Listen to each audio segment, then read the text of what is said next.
figured I would show my jig in action and show some comparisons because I get a lot of people who ask, what exactly is that? So the purpose of this jig and the reason why I got it is because when I cut acrylic, I would always get like really, really sharp edges, or I'd get chips and stuff because of the flashback from the honeycomb tray. Now the jig prevents all that, which is phenomenal. Now I have tried risers and stuff in the past, and the issue that I always faced would be that the material would bow and I would get really inconsistent cuts. So I got the jig to help with that, and it has eliminated that issue for me, which is awesome. And I will be showing some examples of before and afters and how exactly it works. So let's get going. One of the best parts about this is you can use this jig on the honeycomb tray and on the knife bed. And the reason why I mention this is because if you're cutting like a lot of smaller pieces, sometimes the beam of the laser will actually like hit the pieces underneath if it, pops over a certain way. With the knife bed, it just falls through, and I have like a damp paper towel underneath to catch the pieces. So definitely keep that in mind. I've done it both ways. I've pretty much had minimal issues both ways, but I do want to call that out just before we dive in too much in this video. Now the jig is pretty easy to use. All you do is, if you want to remove the material, you just kind of twist these, and it just holds them down, and when you tighten them, it just keeps the material in place. So this is the jig, and as you can see, like all of this is, again, from the flashback and having the material actually on the bed. So let me show you some examples of what I mean by flashback. All right, so you see these like little lines here? That is flashback. Now I know this is already a cut piece, and let me show you some examples of what it looks like on a cut piece, but it can become really problematic, especially like if you're doing jewelry like I am and you're doing like a shape like this that might have a slightly sharper or rounded corner, and sometimes the little chips can make, life kind of miserable, and it looks a little unprofessional. So here's an example of a like unfinished pin that I have. And all of that you see around the edge is all flashback. And sometimes it comes off, sometimes it doesn't. Some people recommend sanding. Now, it is really hard to sand when you have such small things. And it can be time consuming, especially if you're like me and you're doing like 80 pairs of earrings in a session. It's just a lot of time that's wasted, and it's also material wasted, especially if you get these chipped corners and missing, chunks because of the flashback. So here's an example of a flashback issue. Now, it might, again, not be a big deal for some people, but when you're getting this a lot and you're doing a lot of pieces, it doesn't look nice. But there is a chip out of the acrylic. And sometimes, again, it varies. It varies. You might not get any chips. You might get a lot of chips. You never know. And it can be really annoying. Here's another example. As you can see, all of that around the edge is from the flashback.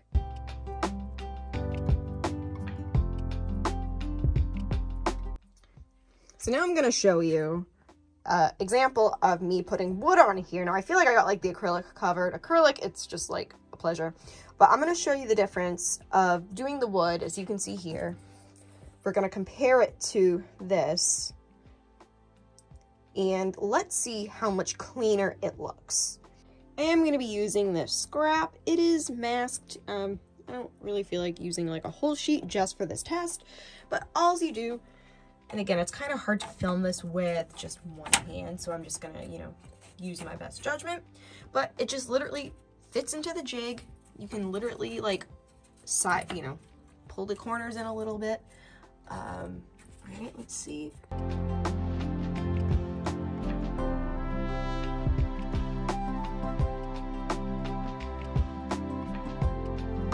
So this material is a little bit warped. That's okay. All we have to do is tighten these down and it will hold it in place. And this is how I just set up the jig. And again, it works for wood and acrylic. The jigs come in all different, sizes. You can have them custom made for your machine. And without further ado, let's just send the file here. And I'm going to be using a kind of complicated file so you can see if there's going to be any flashback, which there won't be. Trust me. Now, as I always say in my videos, prior to doing any work, we're going to check our focal height.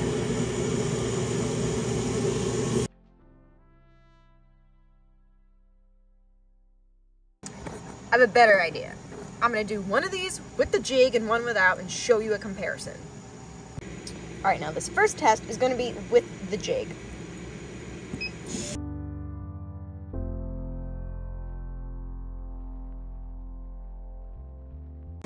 Look at that, no flashback. Now these pieces, they do just pop out, so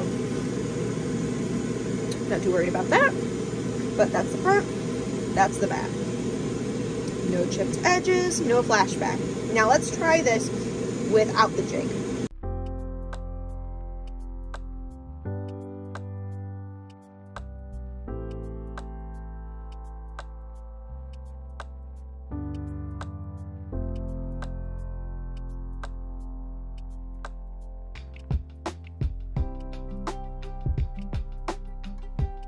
Alright, this is the non-jig version.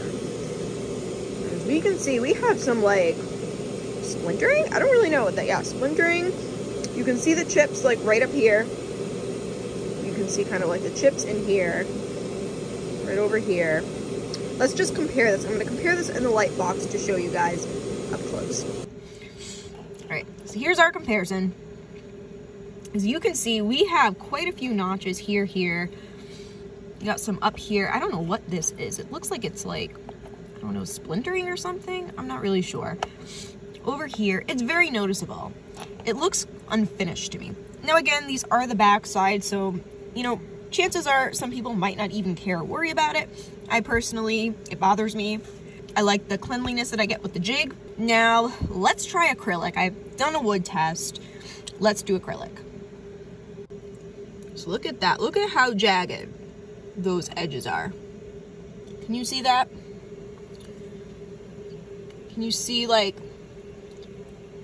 it's so hard to tell with, like, this camera. I'm gonna try and zoom in when I actually, like, edit the video. Look at that. And it, like, didn't even, like, really cut through, which is kind of strange because, like, the settings are the same across the board. So let's try the same thing on the jig and see the results that we get. Again, I'm not really sure why this one with the I mean, I guess that makes sense because, like, the non-jig ones both really are lacking some cut areas.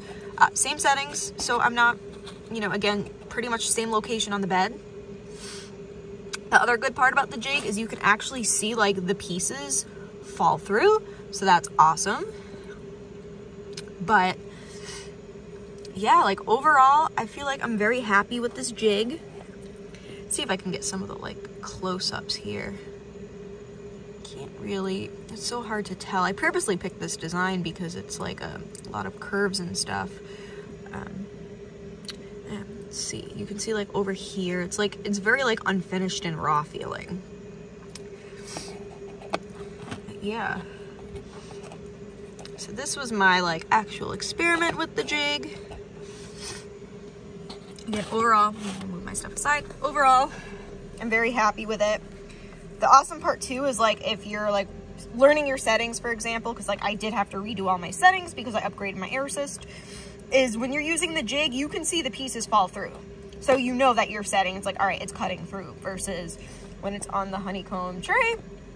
Sometimes it's a little bit harder to tell, but in this situation, like, you can see, for some reason, oh, there you go. This might be easier. So you can see, like, over here, I don't know why it didn't cut through on the tray. It did here. Anyways, let me do a close up.